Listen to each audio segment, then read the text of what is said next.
राज साहब, नैब ये कई 100 अरब की रिकवरी की बातें कर रही है, लेकिन सवाल फिर यहाँ पर ये सामने आता है कि ये रिकवरीज हुई तो सरकारी खजाने में सिर्फ 6 अरब या 6.5 अरब रुपए ही जमा करवाए जा सके। ये बाकी 800 अरब रुपए से जायद की जो है बड़ी रकम बनती है, ये कहाँ गई? नैब का कानून इस सिलसिले में क्या कहता है राजा साहब?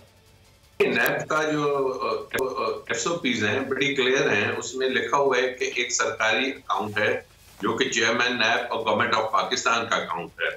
व्हाटसोएवर इज रिकवर्ड, जो भी प्ली बारगेन की मद में आता है वो उस अकाउंट में चला जाता है। अब मैं कह रहा हूँ नैब जो रिकवरी का कि जैसे पिछले साल है 4 अरब का, तो इसमें उनसे पूछना चाहिए कि डायरेक्ट रिकवरीज कौन सी हैं।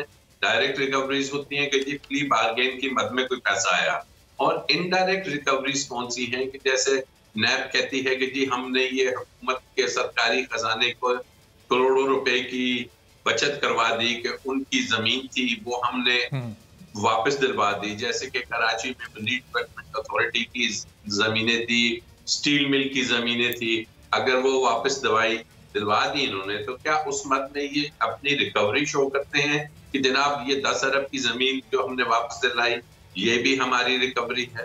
फिर कुछ रिकवरीज ऐसी होती हैं कि जो मुदारबा कंपनीज की होती हैं, जैसे डबल शाह या हाउसिंग सोसाइटीज की होती हैं। उसमें ये होता है कि जो रिकवरीज होती हैं वो वापस उनके जो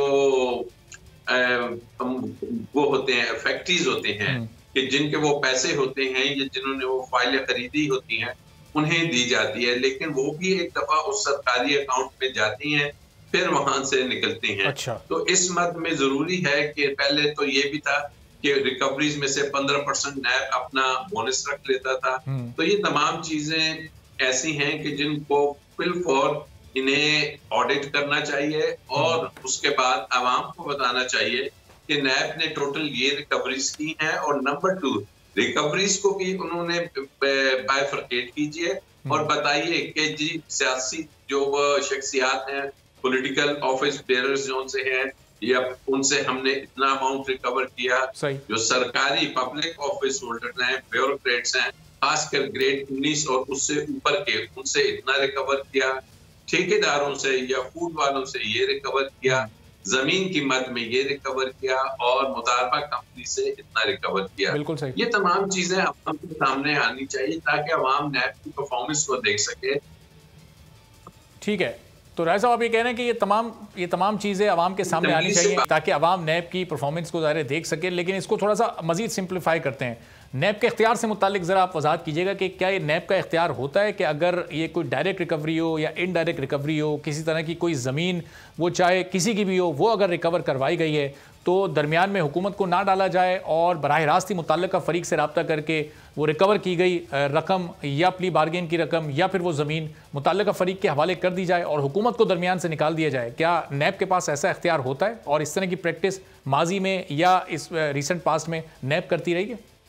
तो वो कर देते हैं नैब, क्योंकि वो जो फैक्ट्रीज की दरखास्तें आई होती हैं हुकूमत नहीं आती, उस अकाउंट से निकाल के सिर्फ हुकूमत को ये पता चलता है कि इतना अमाउंट निकला है, तो वो पैसा उन फैक्ट्रीज को, क्योंकि फैक्ट्रीज तो बहुत ज्यादा होते हैं, रिकवरीज कम होती हैं, तो वो प्रो रेट बेसिस पे उसको बताते हैं कि जी चूंकि इतना पैसा आया, आपकी इन्वेस्टमेंट ज्यादा थी, तो जो आया उस हिसाब से आपके हर बंदे का इतना हिस्सा बनता है, उसे दे दिया जाता है। और बाज़ औक़ात ऐसा होता है कि प्ली बारगेन ये कर लेते हैं और प्ली बारगेन में मुकम्मल रकम को प्ली बारगेन की वो शो कर देते हैं कि जी रिकवरीज में। अच्छा। हालांकि उसमें एक पहली किस्त आ जाती है, बाकी किस्तें नॉर्मली 3 या 4 उसको कुछ पीरियड्स दे दिए जाते हैं, किस्तें कर दी जाती हैं और वो बाकी पैसा बाहर में आना होता है। तो गालबन ये चीज भी क्लियर हो कि कितने लोगों ने प्ली बारगेन की मद में अपना पैसा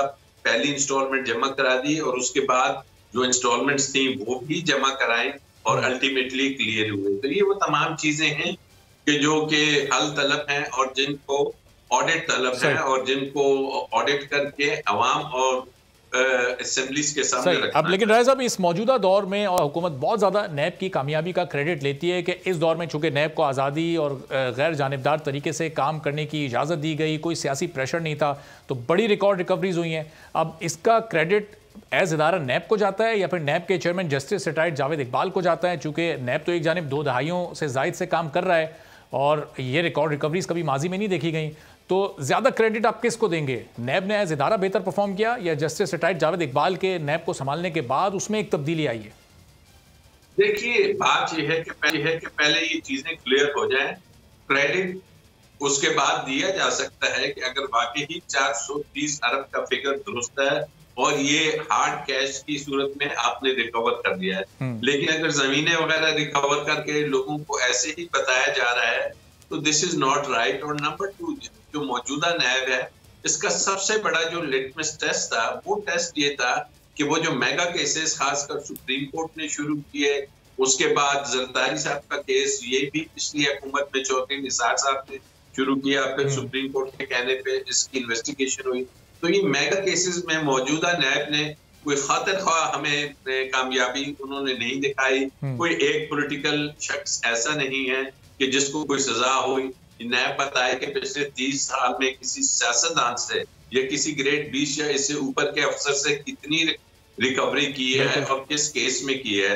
और वो जो तमाम केसेस हम सुनते थे, फवाद, असद फवाद, आहद शीमा, वो ख्वाजा बिरादरान, वो ओपन एंड शट केसेस, ये टीटी की केसेस, ये पापड़ वाले केसेस, वो तमाम के तमाम अभी कहीं हमें नजर नहीं आए।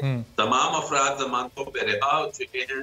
तो कारकर्दगी अगर जज करनी है तो इन चंद मेगा केसेस से जज होगी। अदरवाइज किसी गरीब से, किसी फूड ग्रेन के आप ठेकेदार से अगर रिकवरी कर रहे हैं तो ये कोई ऐसी रिकवरीज नहीं होगी कि जिसका इम्पैक्ट एक सोसाइटी पे। बिल्कुल, और ये बड़ा आम पॉइंट आपने राय साहब, ये जो पाकिस्तान तहरीक इंसाफ की हुकूमत है, हुकूमत में आने से पहले भी वो जब अपोजिशन में थे तो इन केसेस का, इस करप्शन का जिक्र करते थे। हुकूमत में आने के बाद भी उन्होंने नैब को इस सिलसिले में भरपूर सपोर्ट किया, लेकिन अभी तक हमने कहीं कोई इस तरह किसी बड़े नाम से कुछ भी रिकवर होते नहीं देखा। अब यहाँ पर सूरत हाल ये है कि नैब अगर इतना ही आज़ाद और ख़ुद मुख्तार इदारा है और इतना ही बेहतरीन परफॉर्म कर रहा है, इतनी रिकॉर्ड रिकवरीज भी सबके सामने है, तो फिर हुकूमत इस बात पर ही क्यों मुसर है, क्यों इतना जोर दे रही है कि जस्टिस रिटायर्ड जावेद इकबाल ही नैब के चेयरमैन रहे? अगर एक इदारा इतना मजबूत, गैर जानिबदार है, हर एक का एहतसाब कर सकता है, खा वो हुकूमत हो या अपोजिशन हो, तो फिर उसका चेयरमैन तो कोई भी आए, वो इदारा अपना काम करता रहेगा। फिर चेयरमैन कोई मुस्तकिल किए जाने पर या अगला टेन्योर देने पर कानून साजी हो रही है, नैब कवानीन में तरमीम की जा रही है, इतना जोर हुकूमत क्यों लगा रही है? फिर क्या वजह आपकी समझ आती है अगर इदारा इतना मजबूत है शख्सियत से ज्यादा? इसका जवाब तो आप हुकूमत से पूछिए कि वो क्यों इसरार कर रही है और क्यों एक शख्स के लिए कानून साजी की जा रही है, ऑर्डिनेंस लाए जा रहे हैं। नैब का जो मुजव्वज़ा तरीक़ेकार था अपॉइंटमेंट का और रिमूवल ऑफ चेयरमैन का, वो तमाम का तमाम चेंज किया जा रहा है। तो इसकी जस्टिफिकेशन असूलन तो हमारे जो इलेक्टेड मेंबर्स हैं उन्हें पार्लियामेंट में वजीर आजम से भी लेनी चाहिए, उन्हें पार्लियामेंट में नैब के अदारे से भी लेनी चाहिए। बट अनफॉर्चुनेटली अपोजिशन वाले खुद उससे मुस्तफीज हो रहे हैं। उनको उस अमेंडमेंट्स का ज्यादा फायदा होगा जिसमें नैब कमजोर होगी, जिसमें नैब के कवानीन कमजोर होंगे, क्योंकि जो केसेस हैं वो मेजॉरिटी जो उनसे हैं वो पिछले अखबार जो 15-20 साल से थी उन्हीं के हैं, चाहे वो पीपल्स पार्टी हो या नून लीग हो। तो वो बज़ाहिर टीवी पे ऑप्टिक्स करेंगे, अपनी सियासत के हद तक सियासी बयान देंगे, लेकिन क्या उनमें से किसी ने भी इसको सुप्रीम कोर्ट में चैलेंज किया कि ये आपने जो कानून साजी की है ये गैर आईनी है और ये गलत है और ये पर्सन स्पेसिफिक है? हाँ, जब ये लोग सुप्रीम कोर्ट जाएंगे और वहां पे अपने केसेस स्ट्रांगली लड़ेंगे तो फिर पता चलेगा कि अपोजिशन वाकई ही इसकी मुखालफत। लेकिन राजा साहब, अब ये नैब कवानीन जो तरमीम लाई जा रही हैं, इन तरमीम को अपोजिशन ने इल्ज़ाम लगा रही है कि हुकूमत खुद को, अपने लोगों को एनआरओ दे रही है और बज़ाहिर कुछ ऐसे केसेस नज़र भी आ रहे हैं जिसमें जो आहिस्ता आहिस्ता नैब से ख़त्म होते जा रहे हैं। इन तरमीम को सामने रखते हुए किस पर आप मुश्किल वक्त और टफ टाइम आता देख रहे हैं? अपोजिशन और हुकूमत के कौन कौन से ऐसे रहनुमा हो सकते हैं जो इन तरमीम से मुस्तफ़ीद होंगे और किन को इससे नुकसान होगा?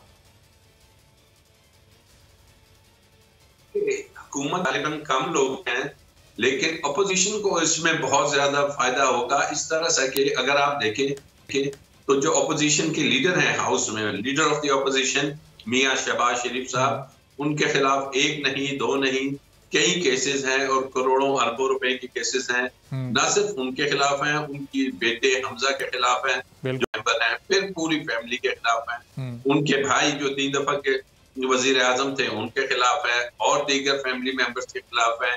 इसी तरीके से उनकी फर्स्ट ईयर की लीडरशिप आप देखते हैं तो ख्वाजा आसिफ हो, ख्वाजा साद रफीक हो, जो हमारे सबका वजीर आजम थे शाहिद खान अब्बासी साहब, उनके केसेस हैं। अपोजिशन में आप देखें दूसरी बड़ी जमात है पाकिस्तान पीपल्स पार्टी, तो उसकी जो लीडरशिप है, बिलावल भुट्टो साहब के खिलाफ केसेस हैं, जरदारी साहब की, फरियाल तारपुर साहिबा के, फिर जो पुराने लीडर ऑफ अपोजिशन थे खुर्शीद शाह साहब, वो अभी 2-2.5 साल के बाद जमानत पे बाहर आए हैं, उनके खिलाफ केसेस हैं और काफी सारे मेंबर्स हैं। तो ये काफी लोगों को इससे फायदा भी होगा और काफी लोग इससे खुश भी होंगे कि हुकूमत जितना भी ऑर्डिनेंस के जरिए या कानून साजी के जरिए नैब के कवानीन को कमजोर करे, तो इससे तमाम लोगों को, इसी तरह हुकूमती लोग हैं जिसमें हमारे डिफेंस मिनिस्टर हैं और उसके अलावा KPK के काफी लोग हैं, उनके खिलाफ केसेस हैं।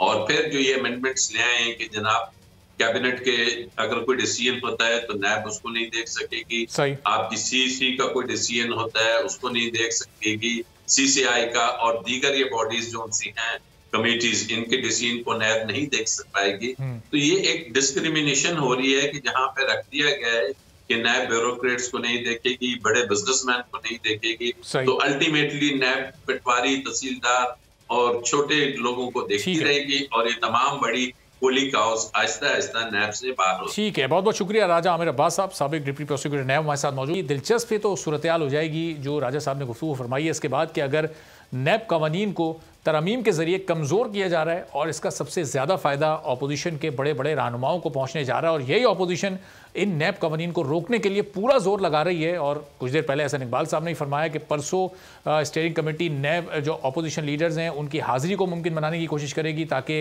हुकूमत को इन कवानीन में तरमीम लाने का मौका ना मिल सके और नैब के कवानीन उसी हालत में रहें जिस तरह इससे पहले मौजूद थे, जबकि उसका नुकसान अपोजिशन को हो रहा था, फ़ायदा हुकूमत को हो रहा था। और अब जो कवानीन में तरमीम हुकूमत करने जा रही है उसका फ़ायदा अपोजिशन को हो रहा है और उसका नुकसान शायद हुकूमत को हो। लेकिन ये बड़ी दिलचस्प और अजीब व गरीब इस वक्त सियासी सूरत हाल है और ज़ाहिर आने वाले दिनों में भी इससे मुताल्लिक बात होती रहेगी।